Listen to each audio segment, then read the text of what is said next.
Olá! Olha, hoje o nosso papo é sobre um assunto que muita gente conhece bem de perto, o tal do treinamento corporativo.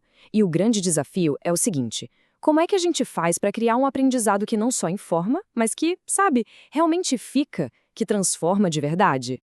Vamos lá, vamos começar com uma pergunta que, olha, com certeza já passou pela cabeça de muita gente.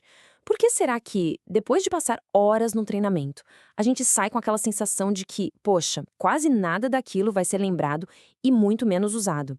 É uma frustração, né? E, infelizmente, é super comum. Bom, a raiz de tudo isso tem nome e sobrenome, viu? É a tal da curva do esquecimento. E o ponto aqui não é falta de vontade de aprender, não. E o problema é que o jeito que o conhecimento é passado, na maioria das vezes, briga direto com a forma como a nossa memória funciona. Vamos entender isso melhor. Sabe o que é curioso? Na maioria das vezes, o conteúdo do treinamento é até bom, é sólido. O problema mesmo está na entrega, que é genérica. É aquela história do tamanho único que serve para todo mundo. Só que na prática, não serve, né? Porque ignora totalmente o contexto, a cultura, as necessidades de quem está ali tentando aprender. E é aí, exatamente aí, que o aprendizado se perde no meio do caminho. E olha, este exemplo aqui ilustra isso perfeitamente. Essa citação aí vem de um caso real lá no Escritório de Patentes e Marcas dos Estados Unidos.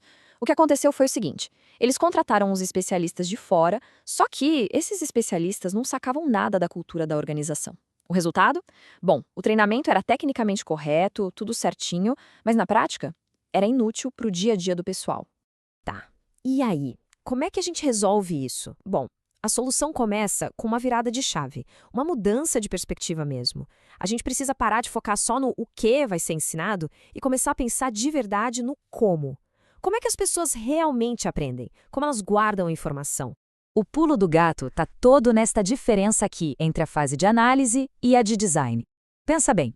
Na análise, a gente define o conteúdo, o que vai ser aprendido. Ok. Mas é na fase de design que a mágica acontece de verdade. É nesse momento que a gente para de pensar numa lista de tópicos e começa a desenhar uma jornada, uma experiência de aprendizado de ponta a ponta. E claro, toda jornada que se preze precisa de um destino bem definido, né? No mundo do design de aprendizagem, a gente chama esses destinos de objetivos de aprendizagem. Eles são basicamente o nosso mapa, o que vai guiar todo o percurso. E olha, isso aqui é crucial. Antes de sequer pensar em criar um slide, um vídeo, qualquer material que seja, a gente precisa definir com clareza o que se espera que a pessoa seja capaz de fazer no final do processo. Esses objetivos são tipo a bússola, sabe? Vão guiar todas as outras decisões do projeto. E esses objetivos se dividem em dois tipos, basicamente. Primeiro, tem o objetivo terminal. Pensa nele como o grande prêmio, o destino final da nossa viagem, onde a gente quer chegar.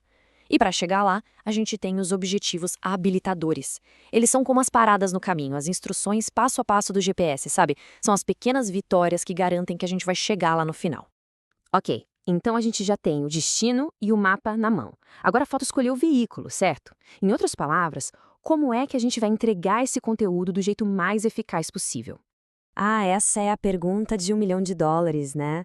E a verdade é que não tem resposta pronta. Não existe uma única forma certa.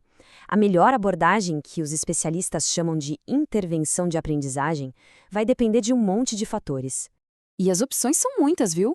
Será que dá para reaproveitar algo que já existe e economizar tempo e grana? Ou será que o jeito é criar tudo do zero?